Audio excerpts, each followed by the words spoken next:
السلام علیکم، امید کرتی ہوں کہ آپ سب خیریت سے ہوں گے، ٹھیک ہوں گے۔ میں نے اپنے چینل کا نام چینج کر کے ناولز کی دنیا رکھ دیا اور کافی عرصے بعد میں دوبارہ سے اپلوڈ کرنے لگی ہوں۔ انشاءاللہ اب ریگولر جو ہے وہ پوسٹ آئے گی۔ آج کا ہمارا ناول ہے Rooh Yaram, criminal base bold and romantic novel, قسط نمبر 14۔ یارم، مجھے شارف بھائی سے بات کرنی ہے، آپ مجھے ان کا نمبر ملا کر دیں۔ اس نے اپنا فون یارم کے حوالے کرتے ہوئے کہا۔ کیا بات کرنی ہے؟ میرے فون سے کر لو۔ وہ اسے بتانا نہیں چاہتا تھا کہ اس کے فون میں اس کے علاوہ سب نمبر بلاک ہیں۔ مجھے انہیں چیلنج دینا ہے، روح نے سوچتے ہوئے کہا۔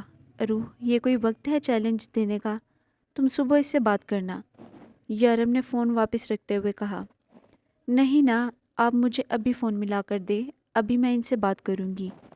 اس نے ضدی انداز میں کہا تو یارم شارف کو فون کرنے لگا۔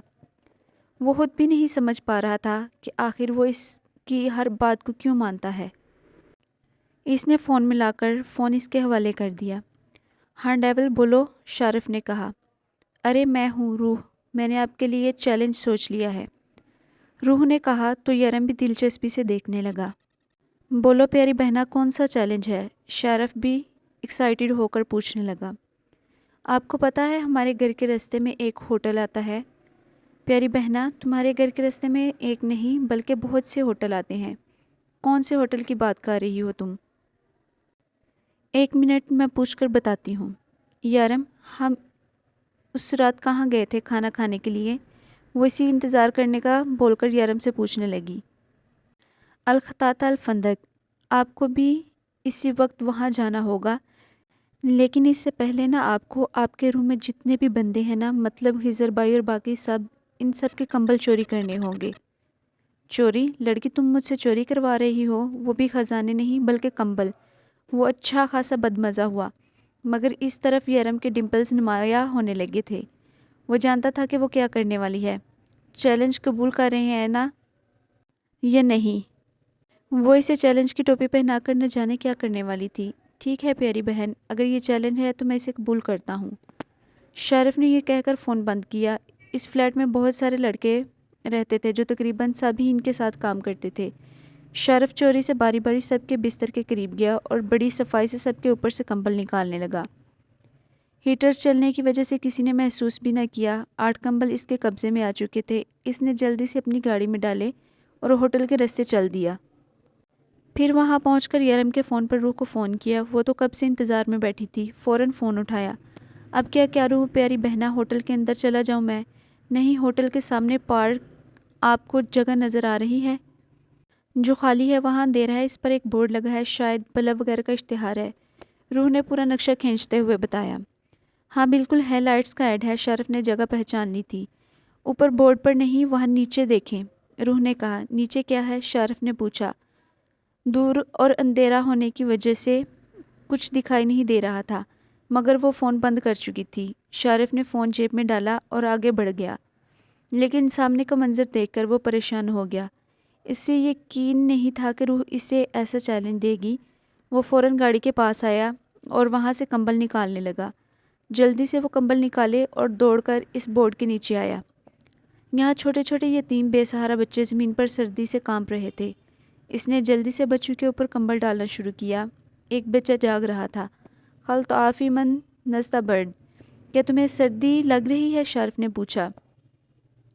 البرد نخن جائن، سردی بھی اور وہ بھوک بھی، بچے نے روتے ہوئے کہا۔ شاید اس سے بھی پہلی دفعہ کوئی ہمدرد ملا تھا۔ شارف سے مزید بولا نہ گیا۔ وہ فوراً اٹھ کر اس بار ہوٹل میں گیا اور وہاں سے ان سب بچوں کے لیے کھانا لایا اور پھر جلدی سے واپس آ کر انہیں کھانا کھلانے لگا۔ اس کی آنکھ سے ایک آنسو چھلکا، شاید ہمدردی کا۔ وہ روح کا شکر گزار تھا، آج اس کی وجہ سے پہلی بار کوئی نیکی کی تھی، ورنہ اسے تو ہمیشہ سے ایسے چیلنجز ملے تھے جنہیں پورا کرنے کے بعد اسے یا تو بہت برا محسوس ہوتا یا خود پر غصہ آتا، لیکن آج وہ دل سے خوش تھا۔ اس نے روح کو فون کیا۔ روح نے فوراً فون اٹھا لیا۔ تھینک یو مجھے ورلڈ کی بیسٹ بہن دینے کے لیے، بس اتنا کہہ کر اس نے فون بند کر دیا۔ وہ ہنستے ہوئے یارم کو دیکھنے لگی۔ تم مجھے بھی تو کہہ سکتی تھی اس کام کے لیے، یارم نے کہا۔ ہاں لیکن آپ یہ کام میرے لیے کرتے، شارف بھائی نے یہ اپنے لیے کیا ہے۔ وہ ہنستے ہوئے بولی تو یارم نے اسے اپنے قریب کرنا چاہا۔ ابھی میرا آخری ڈرامہ ختم نہیں ہوا۔ وہ فوراً اس کے قریب سے اٹھ کر باہر جانے لگی۔ ایک ہی لڑکی اور دوسرے اس کے ڈرامے۔ وہ اٹھا اور اس کے پیچھے آ کر صوفے پر بیٹھا، جبکہ روح پوری طرح ڈرامے میں ڈوبی ہوئی تھی۔ وہ کبھی ٹی وی اسکرین کی طرف دیکھتا تو کبھی اپنی پیاری بیوی کے ایکسپریشن، جو صرف ڈرامہ دیکھتی نہیں تھی بلکہ فیل کرتی تھی۔ یارم، آپ کے فون کا پاس ورڈ کیا ہے؟ اس کے سینے پر سر رکھے اس کے فون کو ہاتھوں میں لیے پوچھ رہی تھی۔ یارم آنکھیں موندے اس کے بالوں میں انگلیاں پھیر رہا تھا۔ گیس کرو، یارم نے آنکھیں موندے ہوئے کہا۔ ڈیول ہوگا، روح اسے دیکھتے ہوئے بولی اور لکھنے لگی۔ یہ تو غلط ہے، روح نے منہ بنا کر کہا۔ اس انسان کا نام ہے جس سے میں سب سے زیادہ پیار کرتا ہوں۔ یارم نے اس کی مدد کرنی چاہی۔ روح نے پہلے سوچا بھی شرماتے ہوئے اپنا نام لکھنے لگی۔ ارے اس کا پاس ورڈ تو میرا نام ہے، روح نے شرماتے ہوئے کہا۔ کیا بات کر رہی ہو، مجھے تو پتہ ہی نہیں تھا، یارم نے حیران ہوتے ہوئے کہا تو روح ہنسنے لگی۔ آپ بہت اچھے ہیں، وہ خوشی سے چہکتے ہوئے بولی۔ وہ اس سے اتنا پیار کرتا تھا کہ اپنا پاس ورڈ بھی اس کے نیم پر رکھا ہوا تھا۔ ایسے مت کہو، اب تم پھر سے شرماؤ گی، مجھے تم پر پھر سے پیار آئے گا اور پھر تمہیں میں بالکل بھی اچھا نہیں لگنے لگوں گا، یارم شرارت سے کہتا ہوا اس پر جھکا۔ اس سے پہلے کہ وہ اس کی بات کا مطلب سمجھ کر وہ بھاگتی پکڑی گئی۔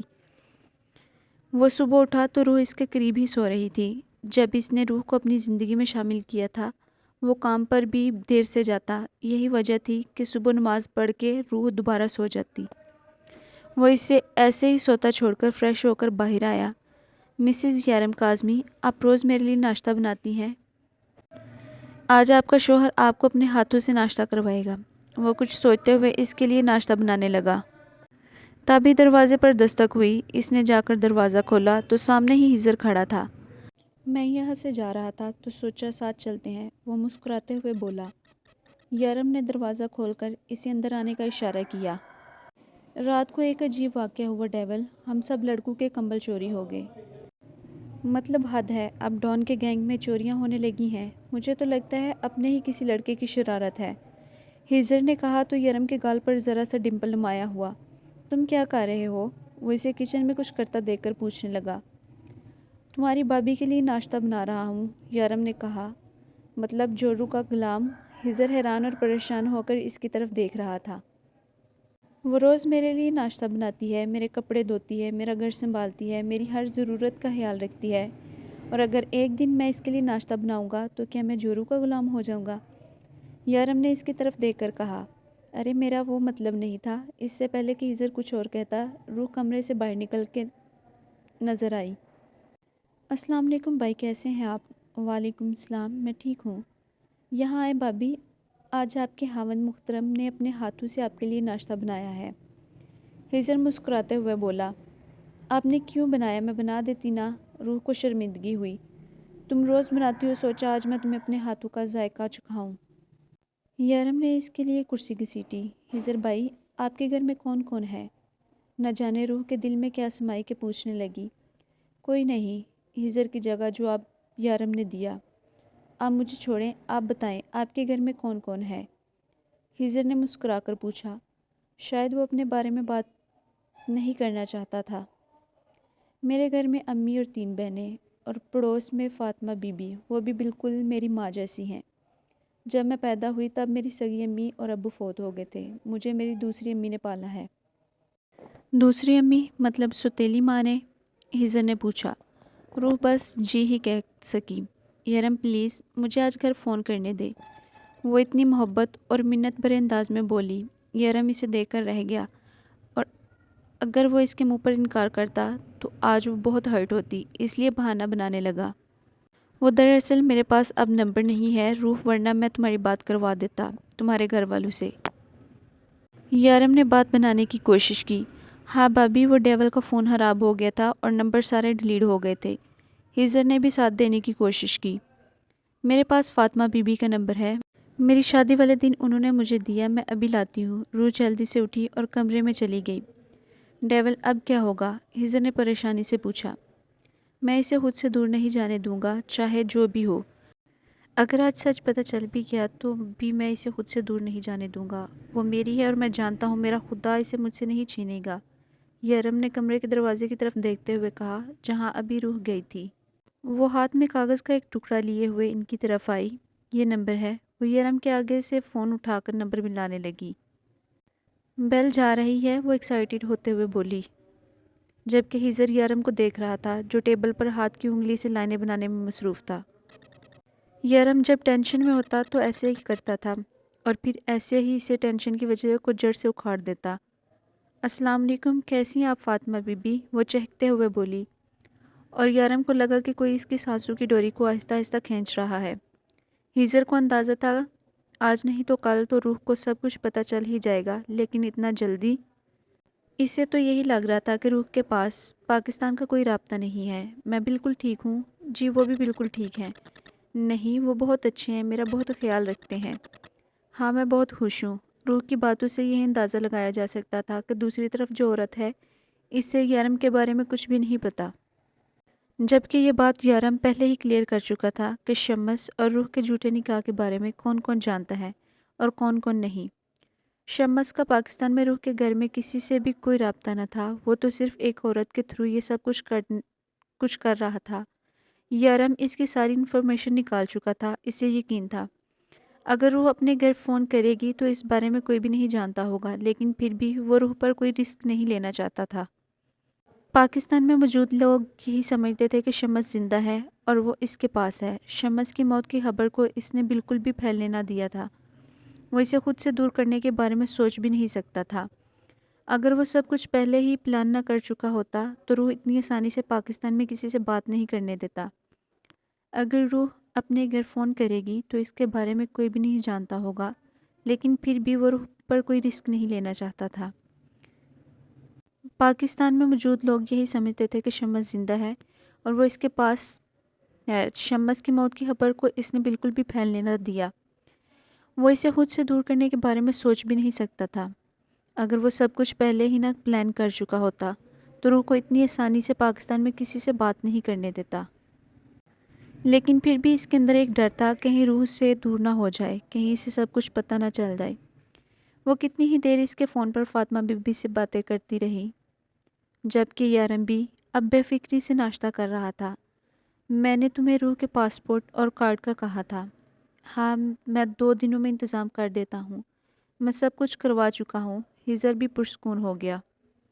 یارم، یہ میرا آئی ڈی کارڈ ہے۔ وہ تو آئی ڈی کارڈ، پاسپورٹ اور ہنی مون کی ٹکٹ ہاتھوں میں لیے بے یقینی سے پوچھ رہی تھی۔ ہاں میری جان، یہ تمہارا ہے۔ تمہیں یاد نہیں تم نے فوٹو بنوایا تھا اور ان پیپر پہ سائن بھی کیے تھے؟ میں کتنی اچھی لگی ہوں نا اس میں؟ وہ کارڈ پر اپنا فوٹو دیکھتے ہوئے بولی۔ یارم بے اختیار مسکرایا۔ میری جان ہے ہی بہت خوبصورت۔ اس کا ماتھا چومتے ہوئے پیار سے اس کے ہاتھ سے پیپرز لے لیے، کیونکہ اسے ہنی مون اور پاسپورٹ سے زیادہ اپنا کارڈ بننے کی خوشی ہو رہی تھی۔ 2 دن کے بعد ہم یہاں سے اپنے ہنی مون ٹور کے لیے نکل رہے ہیں، لیکن اس سے پہلے یہاں پر تمہاری ساری رجسٹریشن ضروری ہے۔ تمہیں فیک پاسپورٹ سے دبئی بلایا گیا تھا، وہ سب کچھ بھی ٹھیک کروانا ہوگا۔ یارم نے کچھ سوچتے ہوئے کہا۔ اف یارم، اگر آپ مجھے ٹھیک طریقے سے یہاں بلاتے تو یہ سب کچھ نہیں ہوتا نا۔ ایک اور مصیبت، پتہ نہیں آپ کو کتنی جلدی کیوں تھی؟ روح ٹیڑھے میڑے منہ بناتی لیٹ گئی۔ ہاں تو تمہارے بغیر نہیں رہا جا رہا تھا، وہ اس پر جھکتا زور سے اس کا گال چومتے ہوئے بولا۔ یارم، ہم کہاں جائیں گے؟ وہ ایکسائٹیڈ ہو کر اس کی طرف کروٹ لے کر پوچھنے لگی۔ آئس لینڈ، اس نے اس کے ارد گرد اپنے بازو حائل کرتے ہوئے کہا۔ یہاں سے کتنی دور ہے؟ زیادہ نہیں، فلائٹ میں 11 ساڑھے 11 گھنٹے لگ جاتے ہیں۔ یا اللہ، 11 ساڑھے 11 گھنٹے! اتنی دیر ہم کیسے بیٹھیں گے جہاز میں؟ وہ اس کے مزید قریب ہو کر پوچھنے لگی۔ ویسے ہی جیسے تم پاکستان سے دبئی تک بیٹھی تھی۔ پاکستان سے دبئی بہت دور ہے نا؟ آئس لینڈ بھی دبئی سے بہت دور ہے، وہاں پر پہاڑ ہے۔ یارم نے اس کی باتیں سنتے ہوئے سونے کے لیے آنکھیں بند کی تو وہ اس کے منہ پر ہاتھ رکھ کر پوچھنے لگی۔ وہ اکثر ایسے ہی باتیں کرتے ہوئے سوتے تھے، لیکن آج شاید روح کے سونے کا کوئی ارادہ نہ تھا۔ ہاں، وہاں پر پہاڑ ہیں، برف ہے اور بہت سردی ہے۔ اکتوبر کے اینڈ میں دبئی میں خاصی گرمی تھی، صرف رات کے وقت تھوڑی بہت سردی لگتی، لیکن یہاں کے لوگ تو اتنے نازک تھے کہ ابھی سے کمبل لینے لگے، جبکہ روح کو تو اپنے پر کمبل بالکل بھی اچھا نہیں لگتا تھا۔ اگر رات میں یارم غلطی سے اس پر کمبل ڈال لیتا تو وہ جلدی سے ہٹا دیتی اور کہتی، اتنی گرمی میں آپ کیسے کمبل لے کے سوتے ہیں؟ جبکہ اس علاقے میں سمندر قریب ہونے کی وجہ سے یہاں کافی ٹھنڈ پڑ رہی تھی۔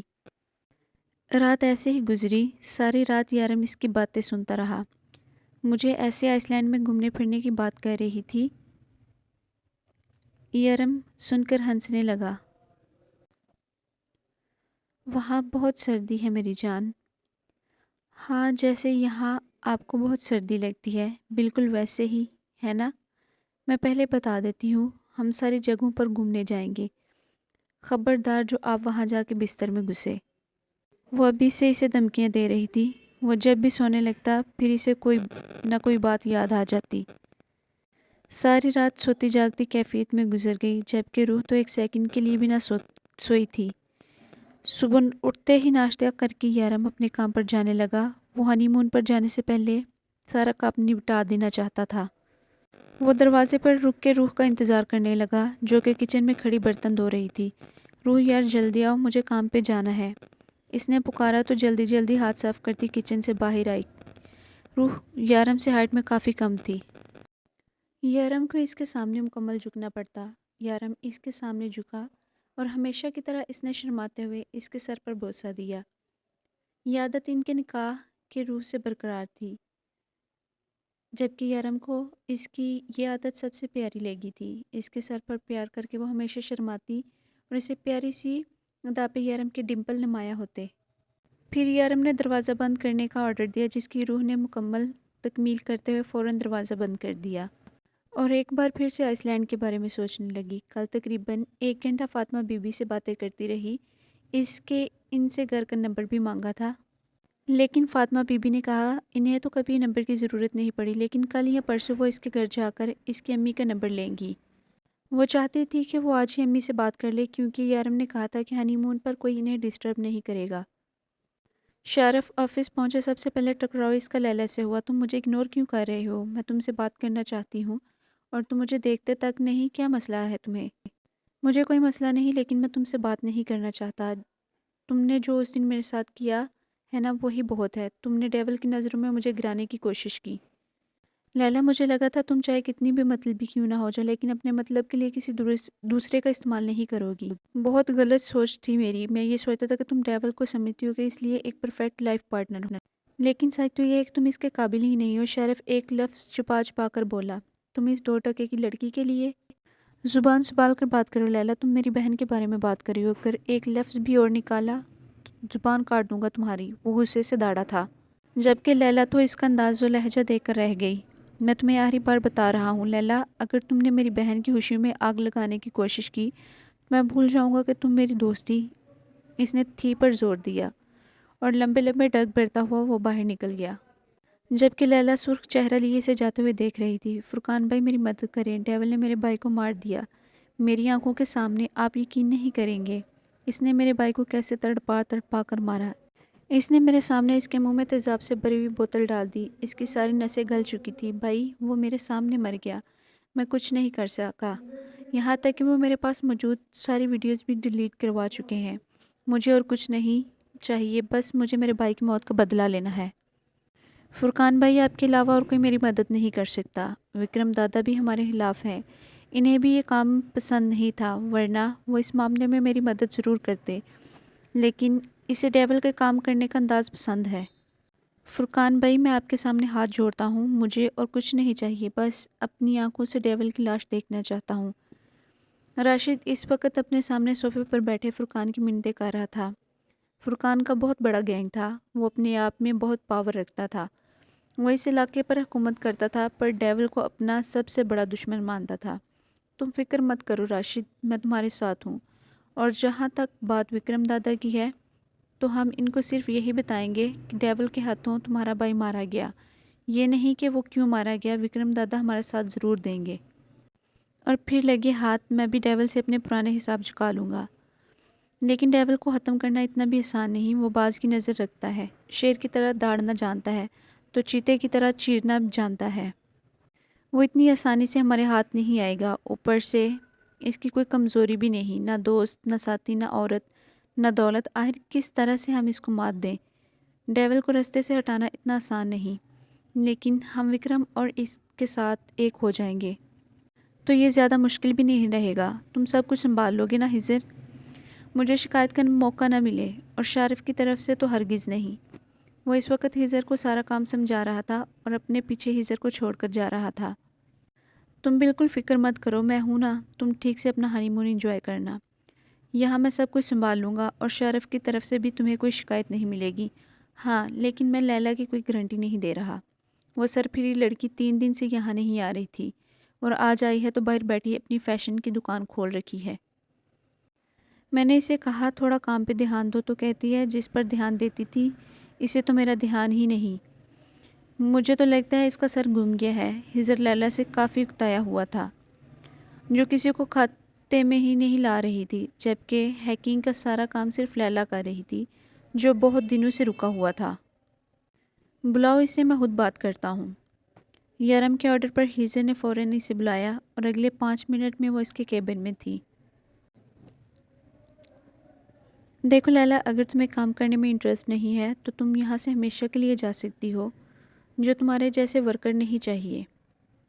ڈیول نے دو ٹوک لہجے میں بات کی۔ میں نے کب کہا مجھے انٹرسٹ نہیں ہے؟ میں آج ہی سارا کام نپٹا دوں گی۔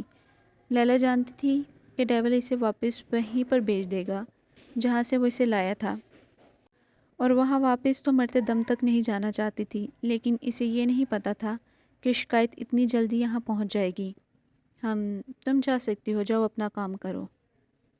اگلے آرڈر پر لیلا فوراً کمرے سے باہر نکل گئی۔ وہ دوسری لڑکی کہاں ہے؟ ڈیول نے معصومہ کو پوچھا۔ وہ شارف کے ساتھ سائٹ پر کام دیکھنے گئی ہے۔ شارف نے کہا تھا وہ دونوں سائٹ پر کام کریں گے، اور وہ شارف کی مدد کرے گی۔ شارف کو سائٹ پر کام کرنے کے لیے کب سے مدد کی ضرورت پڑنے لگی؟ ڈیول نے پوچھا۔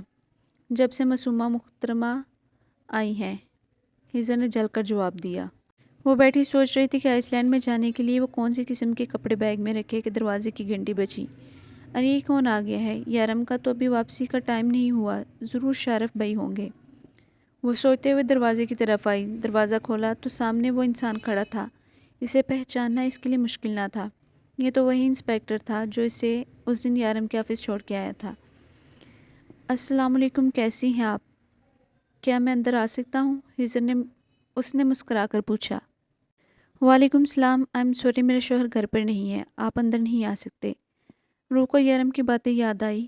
یارم نے اسے بتایا تھا کہ یہ آدمی اسے پھنسانا چاہتا ہے۔ اٹس اوکے، ٹھیک ہے، میں اندر نہیں آ رہا، وہ ڈیٹو کی طرح مسکرایا تھا۔ میں تو بس آپ سے یہ پوچھنے آیا تھا، کیا آپ جانتی ہیں کہ آپ کا شوہر کیا کام کرتا ہے؟ سارم فوراً اپنے مطلب کی بات پہ آیا تھا۔ جی ہاں، وہ ایک کمپنی چلاتے ہیں، روح نے فوراً جواب دیا۔ کس قسم کی کمپنی؟ سارم نے پھر پوچھا۔ وہ کوئی دوائیوں کی کمپنی چلاتے ہیں۔ کس قسم کی دوائیاں؟ جان بچانے والی دوائیاں، روح نے جواب دیا۔ بہت غلط معلومات دی گئی ہیں آپ کو، آپ کے شوہر جان بچانے والی دوائیاں نہیں بلکہ جان لینے والے اسلحے کی خرید و فروخت کرتے ہیں، یہاں تک کہ لوگوں کی جان بھی لے چکے ہیں۔ آئی ایم سوری روح، لیکن تمہارا شوہر ایک قاتل ہے، دبئی کا ایک بہت بڑا ڈان ہے۔ ڈان کا مطلب سمجھتی ہو؟ تم گناہوں کی دنیا کا بادشاہ، ایک قاتل جس کی نظروں میں کسی کی جان کی کوئی اہمیت نہیں۔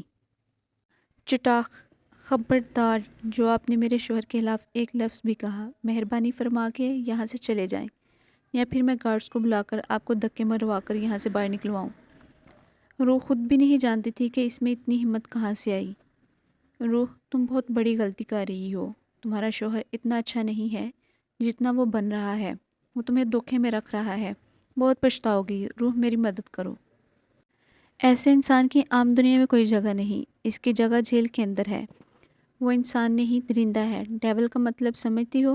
شیطان، وہ ایک شیطان ہے روح، اور انسانوں کی دنیا میں شیطانوں کے لیے کوئی جگہ نہیں ہے۔ بس کرے، خدا کے لیے چلے جائیں یہاں سے، روح تقریباً چلاتے ہوئے بولی، اور اس کے منہ پر سے دروازہ بند کر دیا۔ سارم کافی دیر تک دروازہ کھٹکھٹاتا رہا، لیکن روح نے دروازہ نہیں کھولا۔ تھوڑی دیر کے بعد وہ چلا گیا تو روح نے یارم کو فون کر کے سب کچھ بتا دیا۔ وہ فون پر مسلسل رو رہی تھی۔ وہ تو شکر ہے یارم، آپ نے یہ ساری باتیں پہلے ہی مجھے بتا دی، ورنہ نہ جانے کیا گرا ہوا آدمی مجھے آپ کے خلاف کیا کیا بتاتا۔ آپ کو پتہ ہے وہ کیا کہہ رہا تھا؟ وہ کہتا ہے آپ قاتل ہیں، آپ نے خون کیے ہیں لوگوں کے، لیکن میں نے بھی اسے بتا دیا کہ آپ ایسے نہیں ہیں اور نہ ہی آپ ایسا کبھی کر سکتے ہیں۔ وہ روتے ہوئے بول رہی تھی اور اس کا ہر آنسو یارم کے دل پر گر رہا تھا۔ میں نے تمہیں منع کیا تھا سارم، میرے کام میں دخل اندازی کر سکتے ہو لیکن میری پرسنل لائف میں نہیں۔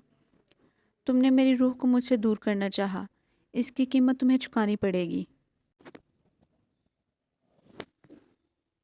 آج کی ایپیسوڈ یہیں پہ ختم ہوتی ہے، ملتے ہیں نیکسٹ ایپیسوڈ میں۔ میرے چینل کو سبسکرائب کریں، ویڈیو کو لائک کریں اور زیادہ سے زیادہ شیئر کریں۔ ملتے ہیں نیکسٹ ویڈیو میں، تب تک کے لیے اللہ حافظ۔